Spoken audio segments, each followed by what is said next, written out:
Good morning বন্ধুরা, আজকে রবিবার সকাল সকাল বেরিয়ে পড়েছি গাছ কিনতেই। দেখতেই পাচ্ছ আমার কাছে কতগুলো গাছ আছে। এখন বাজে সকাল 6:45 আর রাস্তাঘাটে লোকজন একেবারেই নেই বললেই চলে। রবিবার একদম ছুটির মেজাজ।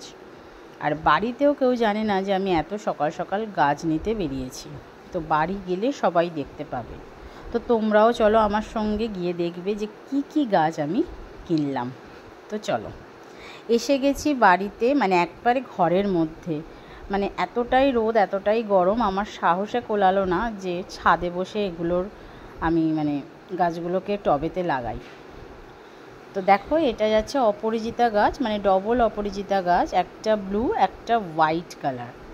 আর এই একটা গাছ যেটা ইনডোর প্লান্টস আমি নিয়েছি, মানে এই গাছটা আমি গাছ দাদার কাছে গিয়ে প্রথমে দেখতেই আমার চোখে লাগলো এবং আমার মনে হলো যেটা তো আমাকে নিতেই হবে। তো যেরাম কথা সেরাম কাজ। তো বিশেষ করে এই মিডিলের এই ফুলটা দেখে আমার ভীষণ ভালো লেগেছে, বাট এতটা এক্সাইটিংয়ের নামটা জানতে ভুলে গেছি। তোমরা জানলে অবশ্যই কমেন্ট বক্সে লিখে জানাবে। আর নিয়েছি জুঁই ফুলের গাছ, এখন জুঁই বেল এদেরই টাইম, আর ভীষণ ভালোও লাগে স্মেলটা। আচ্ছা, এটা যাচ্ছে তোমাদের কাগজ ফুলের গাছ। কালার অনেকগুলো ছিল, বাট এই কালারটা আমার ভীষণ রকমভাবে পছন্দ হলো, মানে এতটাই উজ্জ্বল কালার। তো আমি এটা নিলাম। এটা এইরামই থাকবে, মানে এটা খুব একটা বড় হয়ে গেটের ওপরে উঠবে এরাম নয়, এরামই ছোটো মতন হয়ে গুল্ম মতন হয়েই হবে, মানে এটাই আমাকে বলা হয়েছে নার্সারি থেকে। আর এটা যাচ্ছে তোমার অ্যালামন্ডা, ঠিক আছে। অ্যালামন্ডা ফুলটা ভীষণ সুন্দর দেখতে লাগে। এটা যাচ্ছে তোমার একদম সেই maroon maroon colour, white maroon মেশানো। আর এটা ইয়েলো হবে, মানে আমাকে বলা হয়েছে ইয়েলো হবে, যেহেতু কুঁড়ি আসেনি বুঝতে পারছি না, হলে বোঝা যাবে। আচ্ছা, এই গাছটার নাম আমাকে বলা হয়েছিল, আমি একেবারেই ভুলে গেছি। বলা হয়েছে যে এটাও সারা বছর ফুল দেবে, জানি না, দেখা যাক। আর এটা যাচ্ছে পঞ্চমুখী লাল জবা। পঞ্চমুখী লাল জবা বাড়িতে রাখাও ভালো, আর যদি হনুমানজিকে দিই তাহলে তো আর কথাই নেই, ভীষণই ভালো। তো চলো, গাছগুলো আমি লাগিয়ে নেব, পরে তোমাদের দেখাবো কিরম লাগছে।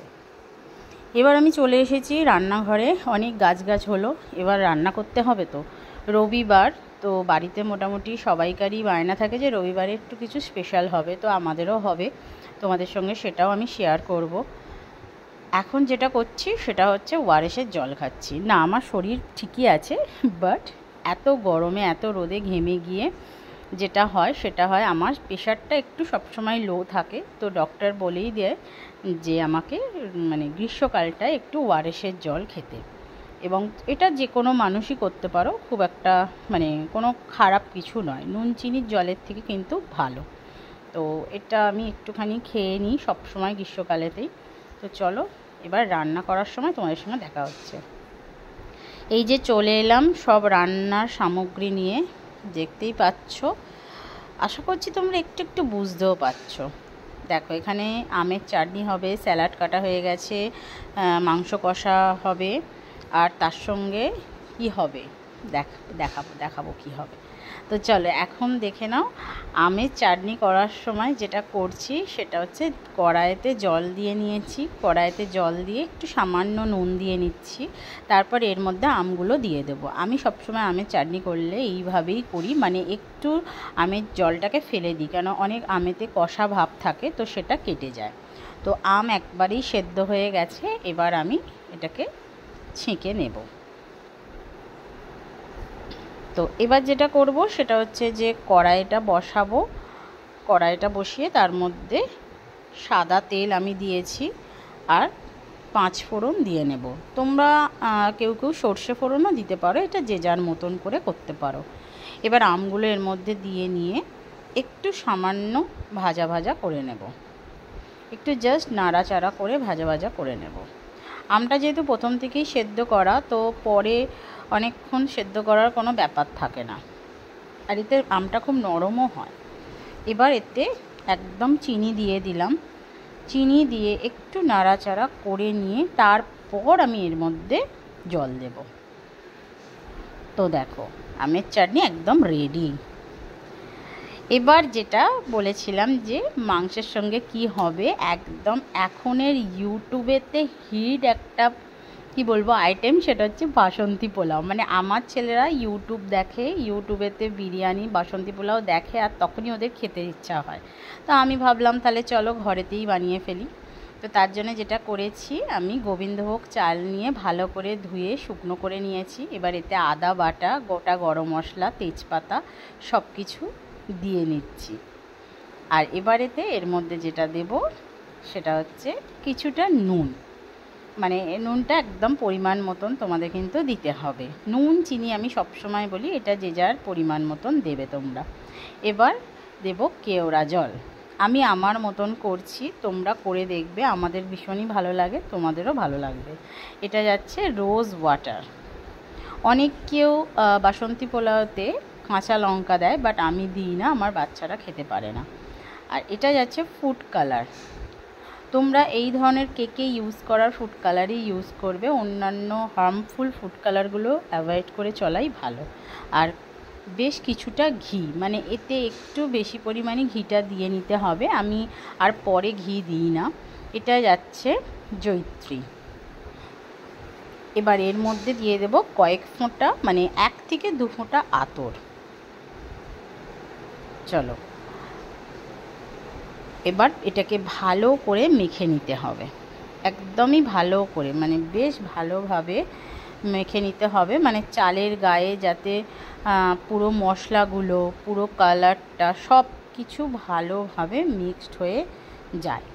এমনিও চালটা জলে ফুটবে যখন, তখন হয়তো এগুলো মিক্সড হবে, তবু এটা আমি ভালোভাবে মেখে নিই। আর মেখে এটা মোটামুটি 1 ঘন্টার মতন আমি এটাকে চাপা দিয়ে এমনি রেখে দিই। তো এবার আমি কড়াইতে সর্ষের তেল দিচ্ছি। এটা মাংসটা আমি তৈরি করে নেব, মানে মাংসর আলুটা প্রথমে ভেজে নেব। মাংসর আলু একটু তোমরা মানে খুব বেশি লালচে করে ভাজবে না, তাহলে কিন্তু একটা মানে কীরকম যেন খেতে লাগে, একটু মোটামুটি গায়ে রং ধরবে সেই রকম। এর মধ্যে নুন দিয়ে নেব, ভালোভাবে নাড়াচাড়া করে নেব আলুটা। এইভাবে আলু নাড়াচাড়া করে আবার চাপা দিয়ে দেওয়া হবে। তোমাদেরও সানডে লাঞ্চে তোমরাও কি করলে অবশ্যই কমেন্ট বক্সে লিখে জানাবে যে তোমরা কি করলে। এবার এখানেতে একটু হলুদ আমি দিয়ে নিলাম। আলু ভাজার সময় যদি হলুদ দেওয়া হয়, আলুতে একটা সুন্দর কালার আসে। আবারও তেলেতে লঙ্কা, মানে শুকনো লঙ্কা দিয়ে দিলাম। এবার এর মধ্যে কিছুটা চিনি দেব। চিনিটা একটু লাল লাল মানে রং ধরলে তার মধ্যে টমেটোটা দিয়ে দেব।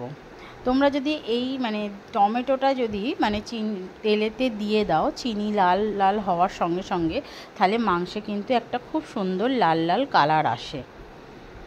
এবার এর মধ্যে এটাকে নাড়াচাড়া করে নিতে হবে। তারপরেতে একটু গলা গলা হলে এইরকম খুন্তি দিয়ে না মানে একটুখানি জিনিসটাকে ম্যাশ করে নিতে হবে। এবার এর মধ্যে দিয়ে দিলাম পেঁয়াজ। পেঁয়াজটাকেও একটু ভাজা ভাজা করে নিতে হবে, বারে বারে একটু করে চাপা দিতে হবে, দিয়ে দিয়ে করতে হবে। এবার আমি মাংসটাকে ম্যারিনেট করে নেব। চিকেনেতে আমি আদা বাটা দিয়েছি, এবার এর সঙ্গে দিয়ে দেবো রসুন বাটা। রসুন বাটাও কিছুটা দিয়ে দিলাম, মানে সব 2-3 চামচ করে আমি কিন্তু ইউজ করেছি। আমার এখানেতে 750 মতন মাংস আছে। এবার দিলাম ধনে গুঁড়ো, এরপর দেব জিরে গুঁড়ো। আমি ধনে গুঁড়োটা আবারও একবার দিলাম, কারণ আমি মাংসে ধনে গুঁড়োটা একটু বেশি দিই, খেতে একটু অন্যরকম লাগে। এবার হলুদ গুঁড়ো। এবার এর মধ্যে দিয়ে দিচ্ছি শুকনো লঙ্কার গুঁড়ো। তোমরা শুকনো মানে লঙ্কাটা তোমরা পরিমাণ মতন দেবে, যার বাড়ি যেরম ঝাল খায়।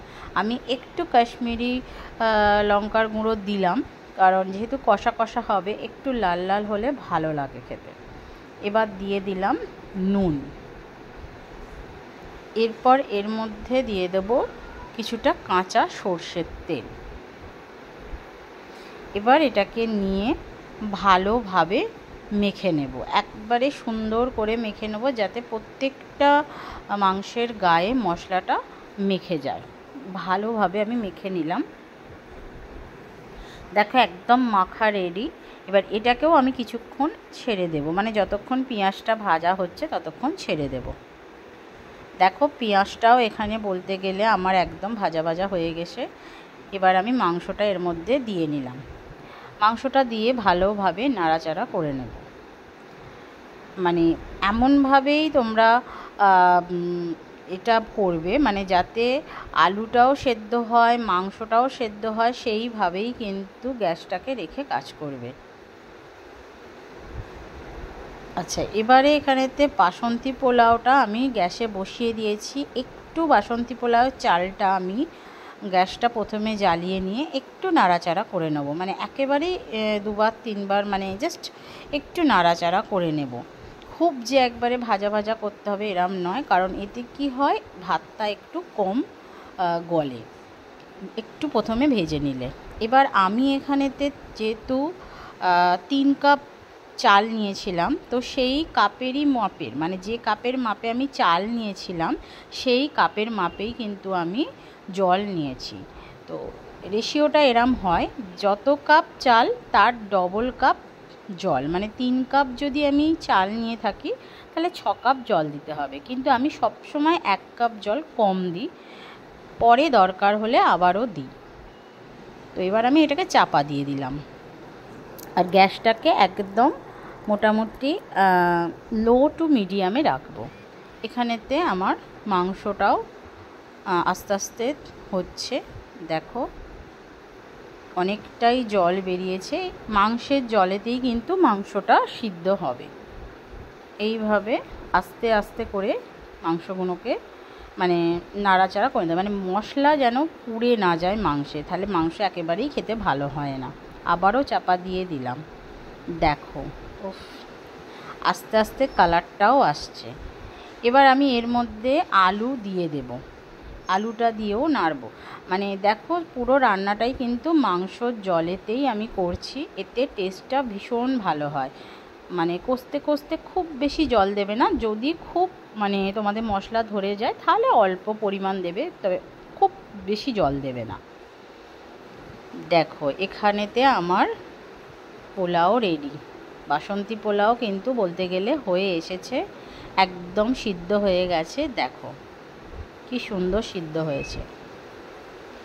আমি 1 কাপ জল কিন্তু কম দিয়েছিলাম, মানে 3 কাপ চাল নিয়েছিলাম, তো সেখানেতে আমি 5 কাপ জল দিয়েছিলাম 6 কাপের বদলে। এবার এখানেতে কাজু, কিশমিশ আর চিনি পরিমাণ মতন দিয়ে নেব। চিনির পরিমাণটা তোমরা যে যতটা মিষ্টি খেতে ভালোবাসবে ততটা দেবে। আচ্ছা, এবার বলি এখানেতে পোলাওতে একটু ঘি কেন বেশি দেওয়া হয়, কারণ এই যে ভাতটা যখন আমরা নাড়াচাড়া করি, যদি ঘি কম হয় তাহলে কিন্তু জিনিসটা পুরো ডেলা পাকিয়ে যেত। কিন্তু যদি ঘি একটু বেশি দেওয়া হয়, মানে আমরা তো এইসব খাবারগুলো মোটামুটি একটু শখে খাই, সব সময় খাই না, তো যখন শখে খাচ্ছি একটু ভালোভাবেই করে খাবো, তো এগুলোতে একটু ঘিটা দিলে এই যে ঝড়ো ঝড়ো ব্যাপারটা আসবে। এটা এখন একটু এরম লাগছে, পরে আরও ঝড়ো ঝড়ো হয়ে যাবে। এবার দেখো মাংস এখানে একদম রেডি হয়ে গেছে, একবারে রেডি মাংস। তো চলো দেখো একদম আজকের লাঞ্চ আমাদের রেডি।